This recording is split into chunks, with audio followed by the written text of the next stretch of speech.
Assalamualaikum warahmatullahi wabarakatuh. Alhamdulillah, salatu wassalamu ala rasulillah, amma ba'd.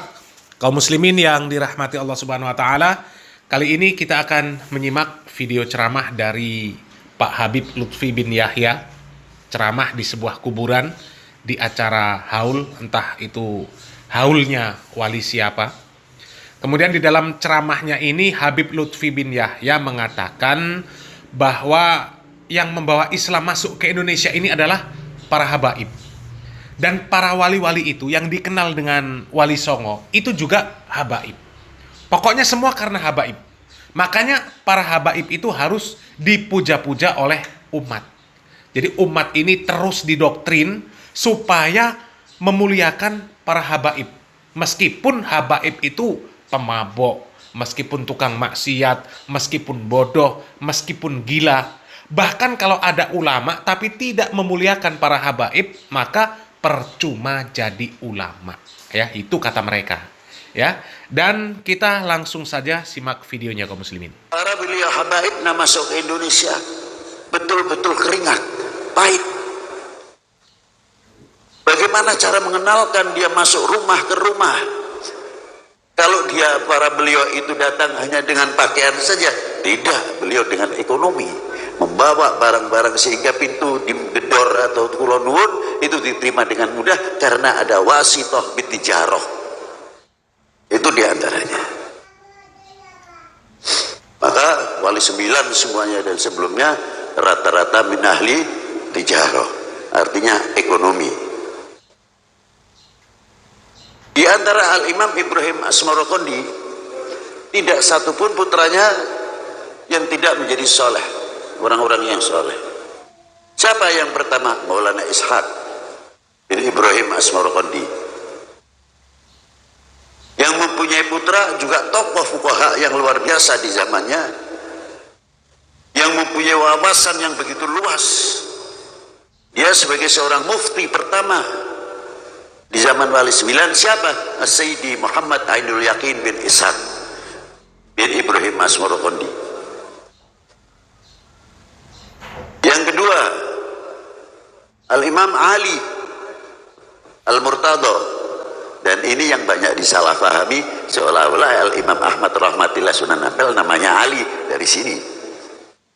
Ada Al-Imam Ali Al-Murtado, ayah dari Syekh Utsman Haji Sunan Mondoliko, Jepara.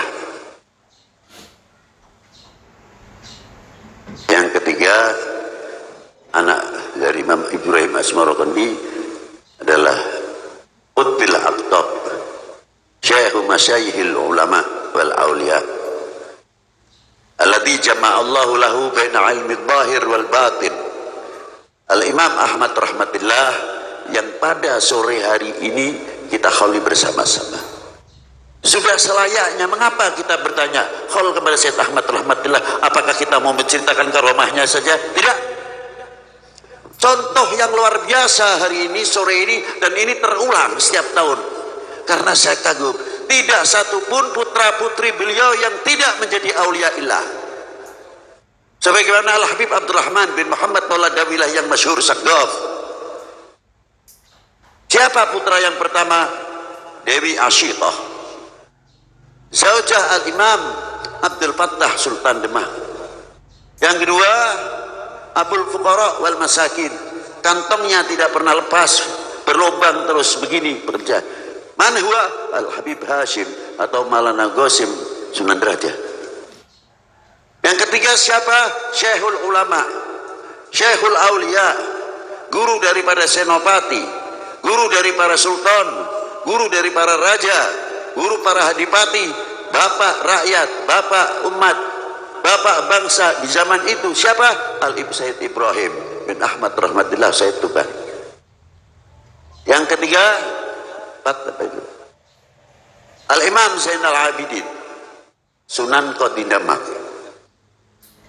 Yang kelima, tokoh muhaddithin yang luar biasa, Al-Imam Ja'far Shadiq, yang terkenal dengan Sunan Kudusnya.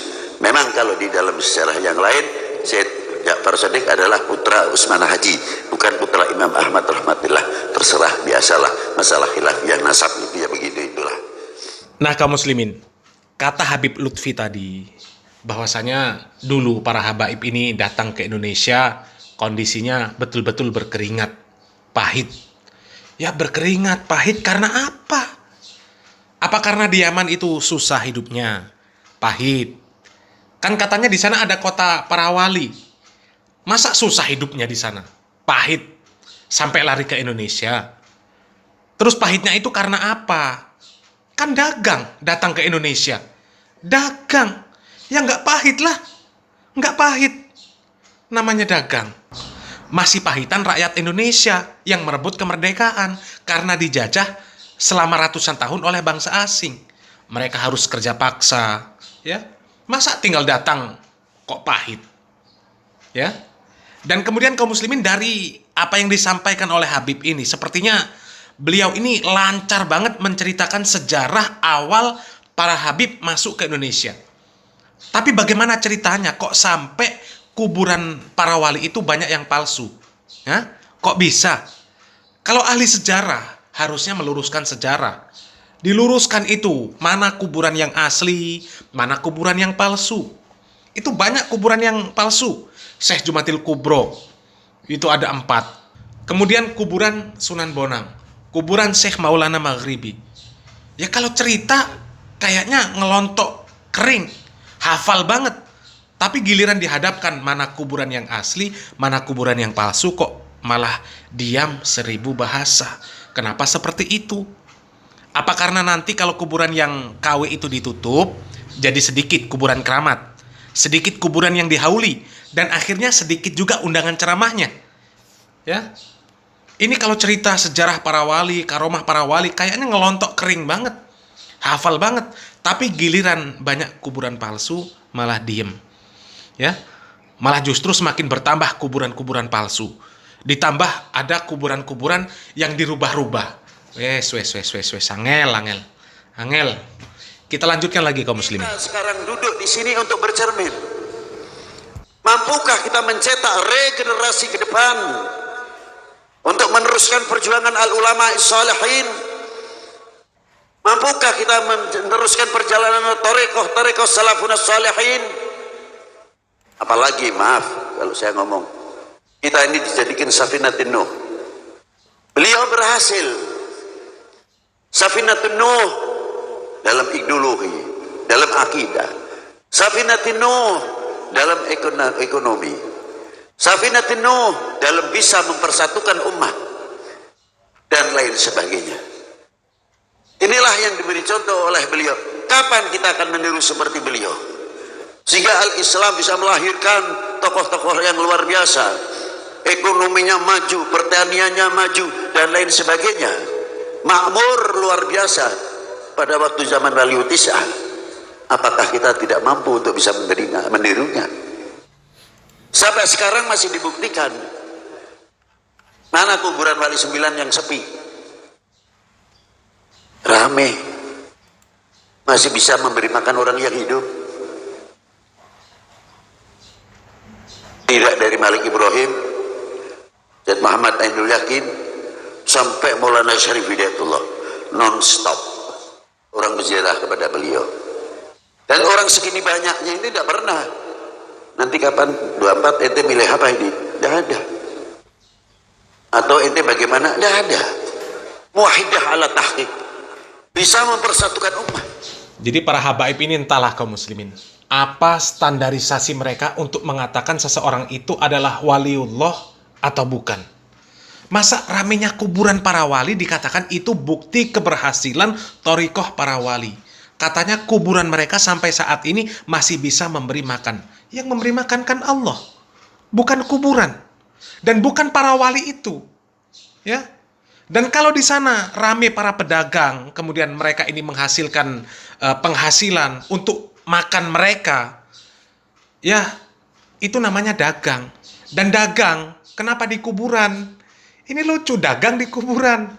Nabi Muhammad SAW, para sahabat mengajarkan dagang itu di pasar. Dagang di pasar, bukan di kuburan.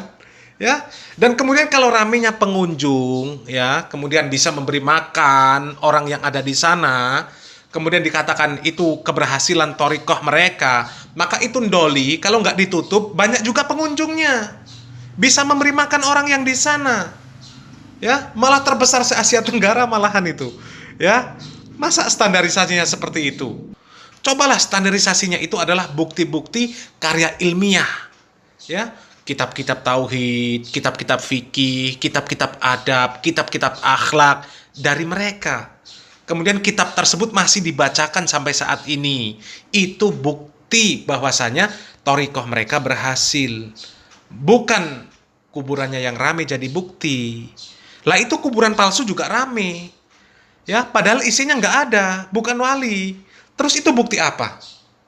Ya, padahal ramenya kuburan itu adalah bukti kemerosotan akidah. Ya, kuburan itu, kuburan para wali itu rame, itu bukti kemerosotan akidah kaum muslimin. Itu kemerosotan akidah. Ya, lihat ada video-video orang yang datang ke kuburan minta fulus. Ya, di kuburan minta fulus. Ziarah kubur itu supaya ingat mati, bukan minta fulus. Minta fulus itu berdoa di rumah, di masjid yang khusyuk. Ya, kuburan itu untuk banyak-banyak ingat mati, bukan buat minta fulus yang banyak.